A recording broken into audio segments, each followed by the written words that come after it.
पूरा एशिया तक उसका धम्म का प्रचार किया। इस देश के सम्राट अशोक बहुजनों के सभी महापुरुषों को विनम्र अभिवादन करता हूं। इस धम्मपीठ पर बैठे हुए पूज्य भंते जी, उनका शानदार संघ, भारतीय बौद्ध महासभा के सभी पदाधिकारी पूरे उत्तर प्रदेश के आए हुए हैं, उपासक उपासिका और भाई और बहनों,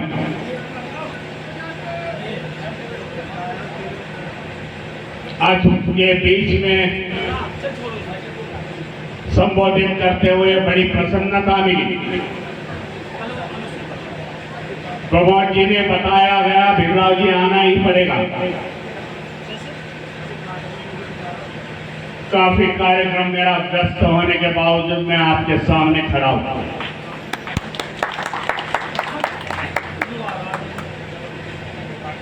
प्रयास रहा है मेरा, मैं उत्तर प्रदेश में तो बौद्ध धर्म का प्रसार और प्रसार हुए। जो भूमि पवित्र भूमि है, बेटा इधर लगा ले, बीच में लगा ले ना, यहाँ बीच में लगा ले। ठीक है मैं लोग साइड में ले, यहाँ ले आओ, इधर ले आओ, इधर ले आओ। जो उत्तर प्रदेश की भूमि है, पवित्र भूमि है।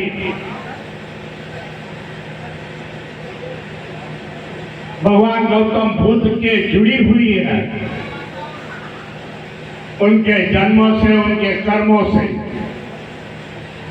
सभी पवित्र स्थल उत्तर प्रदेश में हैं, कुछ बिहार में। जो भूमि को वंदन करने के लिए देश भर के नहीं तो विदेशों से लोग आते हैं। यह पवित्र भूमि में हमारा बौद्ध धर्म होना चाहिए। कई बार विदेशों के जो विजिटर्स आते हैं, कई बौद्ध राष्ट्रों के बौद्ध भिक्षु आते हैं, बताते हैं कि उत्तर प्रदेश में हमारा भाई दिखता नहीं, बौद्ध धर्म के भाई हमारे दिखते नहीं। ये कमियां उनको जानती है उनको, लेकिन हम संख्या में इस उत्तर प्रदेश में ज्यादा, हमारे शेड्यूल कास्ट, शेड्यूल ट्राइब, बच्चे समाज के लोग, बाबा साहब को मानने वाले, श्री राम जी को मानने वाले हमारे समाज के लोग ज्यादा हैं। राजनीति में हमें सफलता मिल गई, धम्म में मिलने की भी उम्मीद रखता हूं। इसके लिए बार बार मैं उत्तर प्रदेश में आता हूं।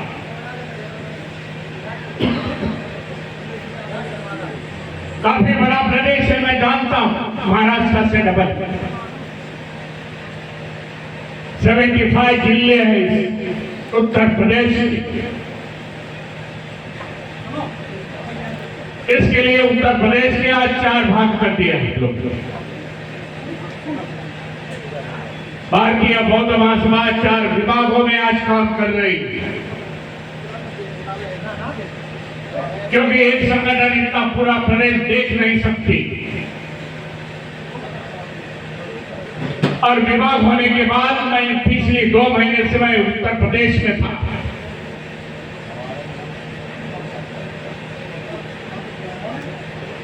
यहाँ के चीफ मिनिस्टर योगी आदित्यनाथ के मतदार संघ से शुरुआत की और मेरठ में मैं रुक गया। भारतीय बौद्ध महासभा के अधिवेशन लिए, जिसकी शुरुआत गोरखपुर से की, पूरब से शुरुआत की, पश्चिम में रुक गया। बड़ी सफलता भी बुद्धिस्ट सोसाइटी ऑफ इंडिया के पदाधिकारी मेरे साथ थे, कोई सोशल मीडिया पर देखा होगा। वंदे सुरेश रत्न हमारे साथ थे, उनका संग था।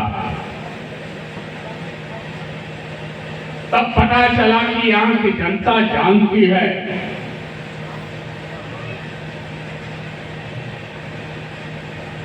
धम्म समझाना चाहती है, धम्म के राहों पर आ सकती है, क्योंकि इतनी हजारों की भीड़ मैंने वहां देखी थी।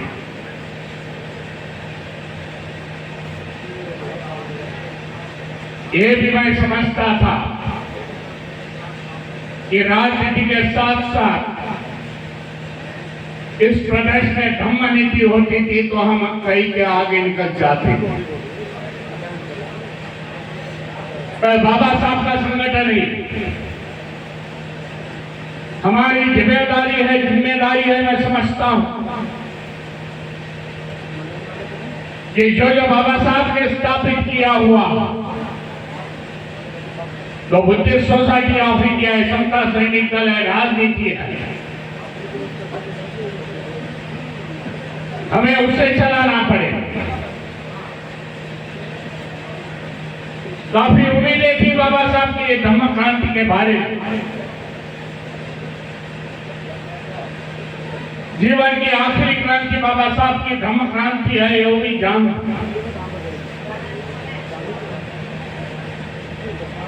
जो क्रांति के साथ बाबा साहब को उम्मीद थी कि समाज में आगे लेके जाऊंगा, लेकिन बाबा साहब हमारे से जल्दी महापरिनिर्वाण होने के बाद हम उतने गति से गए नहीं, ये भी सच। आज हमारी जो प्रगति हुई है बाबा साहब के क्रांति के साथ हुई। बाबा साहब ने जो प्रोविजन किए हुए हैं, बाबा साहब ने जो संदेश दिया हुआ, जो समाज बाबा साहब के विचारों के साथ चला, जो समाज बाबा साहब ने दिया हुआ बौद्ध धम्म के साथ चला, उसकी आज प्रगति है। मैं देखता हूं पूरे देश भर, मैं देखता हूं महाराष्ट्र में जो शेड्यूल कास्ट शेड्यूल ट्राइब के समाज बाबा साहब के धम्म क्रांति में आए ने वो आज पीछे है। ये देश की हालत है।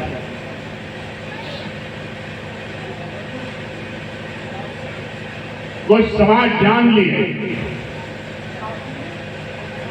भाई हम पीछे क्यों है, यानी हमारे भाई आज आगे क्यों निकल गए, क्योंकि बाबा साहब की धम्म क्रांति जब शुरुआत हुई 14 अक्टूबर 1956 में नागपुर के दीक्षा भूमि में, उसी समय हमारी भी शुरुआत शून्य से शुरू हुई। 65 साल के बाद, 65 ईयर के बाद आज हम लोग की तरफ ये बाबा साहब की देन है, ये भी सोच लो। और इसके लिए हमें बाबा साहब के संघर्ष को कुछ देना पड़ेगा। हमारी जिम्मेदारी लगती है, जिसको तुम पे बैक टू सोसाइटी बोलते हो, देने का समय आ चुका है। मैं समझता हूं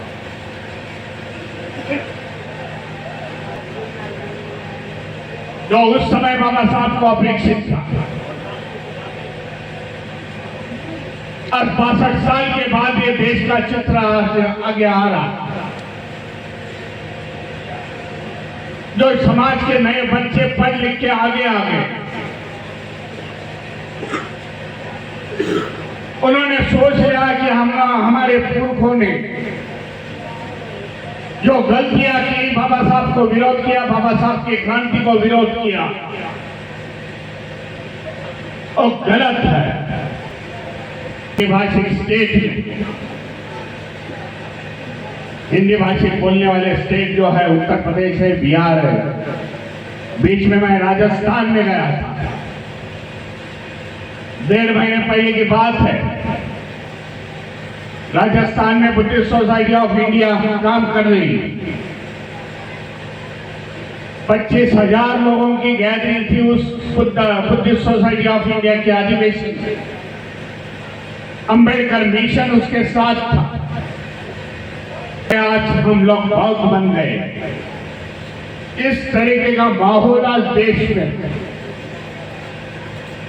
कई लोग बोलते हैं जनगणना होती नहीं, जो 2020 में जनगणना 4 साल होने के बावजूद होती नहीं। डर है सरकार का, इस व्यवस्था को डर है कि बौद्धों की संख्या करोड़ों में जाएगी। पिक्चर निकल के आएगा, बौद्ध धम्म बढ़ रहा है, बाबा साहब की धम्म क्रांति बढ़ रही है। ये बाबा साहब की धम्म क्रांति हमारा समाज का बेस है, ये भी सोचो। जो संगठन केंद्र में और स्टेट में काम कर रहे हैं, राजनीति का संगठन नहीं होगा। और संगठन काम करते समय उन्होंने धार्मिक बेस को अपना बेस, बाबा साहब की ये सोच थी कि आखिरी दिनों में देश में धम्म क्रांति करते समय लोग हमारे धम्म क्रांति से जुड़े, फिर सामाजिक क्रांति, राजकीय क्रांति हो जाए। लेकिन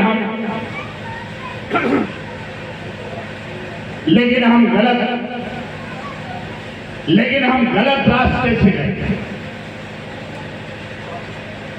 गलत रास्ते के लिए इसके लिए बोल रहा हूं, हम लोगों ने ज्यादा दिलचस्पी राजनीति में दिखाया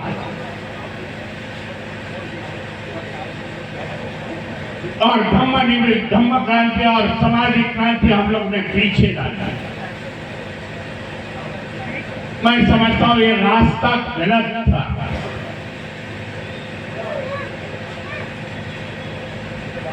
चुनाव आते हैं, चुनाव जाते हैं, 5 साल सरकार रहती है। चुन के आने वाले जो लोग हैं वो 5 साल रहते हैं। 5 साल के बाद उनको कोई पूछता नहीं। एक सरकार आती है, एक विचारों की सरकार आती है, दूसरी विचारों की सरकार आती है। लेकिन तुम सामाजिक क्रांति, धम्म क्रांति इस देश में करोगे, बौद्ध बनोगे, कई हजारों साल हम लोग उस पर टिके रहेंगे। इस देश में बौद्ध धर्म को दबाया जाना है, उसका इतिहास दबा जा रहा है। सच बातें कभी बाहर नहीं आती। इसके लिए हमें समझना पड़ेगा हमारा इतिहास क्या, बौद्धों का इतिहास क्या, कितना गौरवशाली, हम कितने महान थे इस देश में। हमने भी इस देश पर 1200 साल राज्य किया है बौद्ध राजाओं ने। इतिहास बताता नहीं। उस 2000 साल पहले हमारे 19 यूनिवर्सिटीज थी। तो मैं बोलता हूं दुनिया में अंधार था, एजुकेशन का अंधार था तब देश में 19 यूनिवर्सिटी। दुनिया भर के लोग यहाँ आते थे पढ़ने के लिए, बौद्ध भिक्षु बन के जाते थे, बौद्ध धर्म का प्रचार और प्रसार करते थे। आज भारतीय बौद्ध महासभा पूरे देश में जो हमारे केव्स, गुम्फा है, हमारे स्मारके हैं, हम खोज में लगे हैं। बुद्धिस्ट सोसाइटी ऑफ इंडिया की एक टीम, भाई जो अतिक्रमण हुआ है वो अतिक्रमण हटा दो। जो सम्राट अशोक ने 84,000 विहारे पर निर्माण की थी, चैत्य माने थे, गुम्फाएं बांधी हुई थी, वह कहाँ है? हमारी सोच आज हम लोग ढूंढ रहे हैं, खोज रहे हैं, छुपा जाएगा, बता जाएगा ये बौद्धों की धरोहर है, हमारे पूर्वजों ने पुरखों ने हमें बनाई है। वो आज हमें वापस चाहिए, हम लोग उसका रिस्टोर करें। जो archaeological of research of India, जिसकी निर्मित इन लोगों ने की, भारत सरकार की उसकी निर्मित नहीं। कहीं हम जो था, जिन्होंने बुद्ध गया, साक्षी, सारनाथ, महाराष्ट्र में देखा जाए तो अजंता वेरूला की खोज की, उन्होंने आर्कियोलॉजिकल ऑफ इंडिया का डिपार्टमेंट देखा है। उन्होंने प्रयास किया था, लिखा हुआ है कि आने वाले समय में इसको रिस्टोर करेगी गवर्नमेंट ऑफ इंडिया, इंग्रज सरकार, लेकिन हुआ नहीं, क्योंकि बौद्ध धर्म यहां से लुप्त होने के बाद उस पर कब्जा दूसरों ने किया। आज हम लोग संख्या से ज्यादा, हम हमारे धरोहर पर जाना चाहिए। महाराष्ट्र में प्रयास है कि हमारे ऐसे धार्मिक कार्यक्रम उस धरोहर में होते हैं। इसके लिए दूसरे आदमी वहां आते नहीं, इंक्रोचमेंट होता नहीं। इस प्रकार के प्रोग्राम में उत्तर प्रदेश में भी होना जरूरी है, मैं समझता हूं। आप सभी को धन्यवाद देना चाहता हूं। मैं आने वाले समय में बुद्धिस्ट सोसाइटी ऑफ इंडिया धार्मिक संस्था को आप ज्यादा से ज्यादा प्रोत्साहन देगी, ज्यादा से ज्यादा मेंबर उसके हो जाएंगे, और एक तय करें अपने मन में कि आने वाले समय में हमें कट्टर बौद्ध बनना, क्योंकि यहाँ सांस्कृतिक अतिक्रमण है। मैं समझता सांस्कृतिक अतिक्रमण में दूसरे धर्म का हमारे पर जो पकड़ा, उनका जो प्रभाव पड़ता, उनके त्योहारों का, उनके चाल चलनों का, वो हमें दूर रहने के लिए हमें बौद्ध बनना पड़ेगा, 100% बौद्ध बनना पड़ेगा। ये भी सोच लो, इस देश में हम ही माइनॉरिटीज नहीं भाई, यहाँ मुस्लिम माइनॉरिटीज है, यहाँ जैन समाज लोग हैं, यहाँ क्रिश्चियन है, जो ये सब नाकारते हैं, रिजेक्ट करते हैं। हमें वो करना पड़ेगा, बौद्ध धर्म के रास्ते से चलना पड़ेगा। आने वाले समय में आप सभी को धन्यवाद देता हूं और उम्मीद करता हूं कि इस उत्तर प्रदेश में बौद्ध धर्म की संस्कृति, बौद्ध धर्म का चाल चलन हमारे कृति से सभी लोगों को दिखे। इसके लिए भारतीय बौद्ध महासभा बनते जी का जो संघ है, उसको जो जो संगठन काम कर रहे हैं इस देश में बौद्ध धर्म के लिए, उनको सहयोग दे दे, यही आपसे उम्मीद करता हूँ और आपके मेहरबानी को रजा देता हूँ। नमो बुद्धाय, जय भीम, जय संविधान। आपको संबोधित कर रहे थे कार्यक्रम की जैसे जी का राष्ट्रीय उपाध्यक्ष जी का सम्मान करेंगे ब्रजेश कुमार गौतम जी। आज की सभा के अध्यक्ष आ जाए, इस कार्यक्रम की समाप्ति घोषणा के लिए वीर सिंह गौतम जी मंच पर आ जाए। सम्मान राष्ट्र कार्यक्रम की समाप्ति घोषणा के लिए अध्यक्ष जी का नाम बोला, ब्रजेश कुमार गौतम जी का कहा ना, ब्रजेश को वीर सिंह गौतम जी।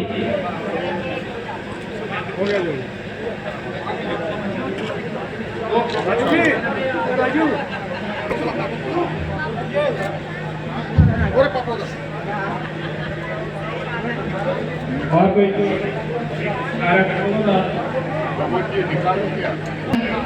क्योंकि ऐसा है, ये तो हमारे प्रोग्राम चल रहे हैं। हमारा निवेदन है कि आप लोगों ने तो ये सुना होगा, जो वार्तालाप हुई है हमारे बाबा साहब के ध्यान नहीं देते, तो इसलिए हमारा निवेदन है आगे हमेशा के लिए होती रहेगी। और मैं ये घोषणा करता हूँ कि आज का कार्यक्रम ये यहीं पर समाप्त किया जाता है।